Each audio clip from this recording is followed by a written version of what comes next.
Então, me mostra na Bíblia onde está escrito que Lucas fez imagem de Jesus e Maria. Isso são documentos históricos, tá aqui, ó. E você pode pesquisar à vontade na internet, porque tem várias matérias, tem bastante material sobre o assunto. Sim, São Lucas foi o primeiro a pintar uma imagem de Maria e Jesus em seu colo, tá? Essa prática de fazer imagens, a iconografia da igreja, que você, no nosso debate, tentou dizer que a igreja primitiva e a igreja católica não têm as mesmas práticas, é uma falácia, é uma mentira. Se você pesquisar as catacumbas de Priscila, que são uma das catacumbas dos primeiros cristãos, você verá que a igreja é lotada de imagens. Deus, quando desce ao templo, se eu não estou enganado, de Salomão, templo lotado de imagens. Então, quando Deus falou lá em Êxodo 20 sobre não farás para ti imagens e esculturas, ele não estava falando sobre a simples produção de uma imagem, ele estava falando da idolatria de fato, de coração, de verdade. Vocês confundem idolatria e amor. O fato da gente amar muito os santos e a mãe de Deus não os torna Deus, tá? E aí você me pediu aqui mais à frente no comentário para que eu mostrasse na Bíblia aonde estava que os objetos podiam curar e que isso não era possível e que isso não existia na Bíblia. E aqui eu trago para você o trecho de Atos dos Apóstolos. Novamente eu venho e falo aos meus seguidores, leia Atos dos Apóstolos com toda a atenção. Você poderá ver a sucessão apostólica clara, porque muitas igrejas eram instituídas e eles se uniam e rezavam, não faziam a prática da missa, porque eles sabiam que não podia. E a partir do momento que um apóstolo ou alguém que foi instituído pelos apóstolos ia até lá e fazia a imposição das mãos, assim eles recebiam pela Igreja de Cristo o poder de celebrar uma missa, de instituir a Eucaristia, de celebrar um casamento, de fazer qualquer um dos 7 sacramentos. Não era simplesmente ao bel prazer alguém que se convertia e ia lá e montava a sua igreja. Tinha que ter um apóstolo, alguém instituído que tivesse sido instituído por Cristo. E aqui eu trago o trecho, os exorcistas judeus.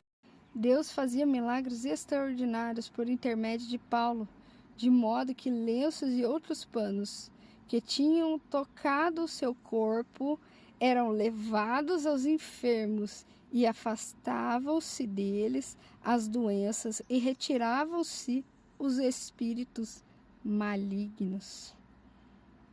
Agora conta para mim, quando Deus fez lá a serpente que curava, o pano aqui em Atos dos Apóstolos, esse poder era de Paulo, esse poder era de Pedro, esse poder era de Nossa Senhora, esse poder era dos santos?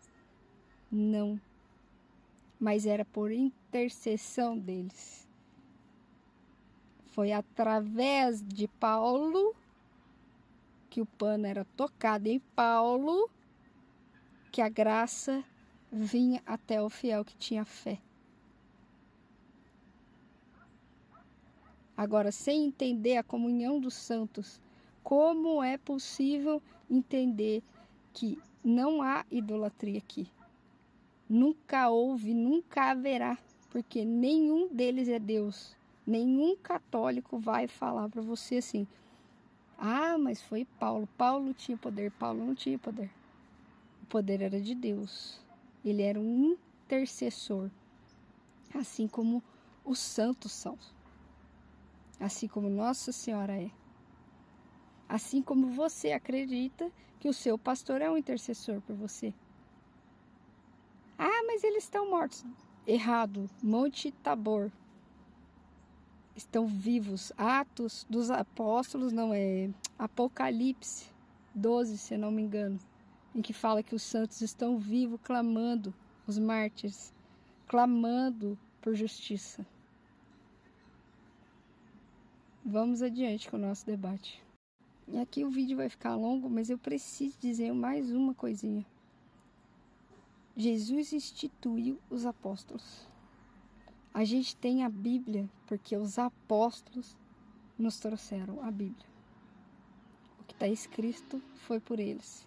O que veio até nós veio por causa do magistério da Igreja Católica.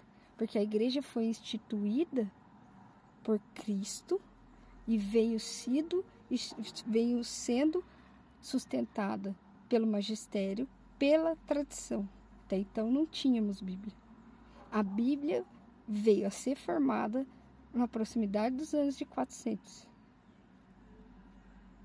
Então, o magistério instituído por Cristo, como eu já repeti, trouxe até nós a tradição, escolheu dentre os mais de 80 apócrifos, os 27 que estão no Novo Testamento, nos trouxe os livros que eram usados pelos apóstolos para a sustentação da base da fé do Velho Testamento. Então não venha com essa história de tirar um pedaço de Daniel,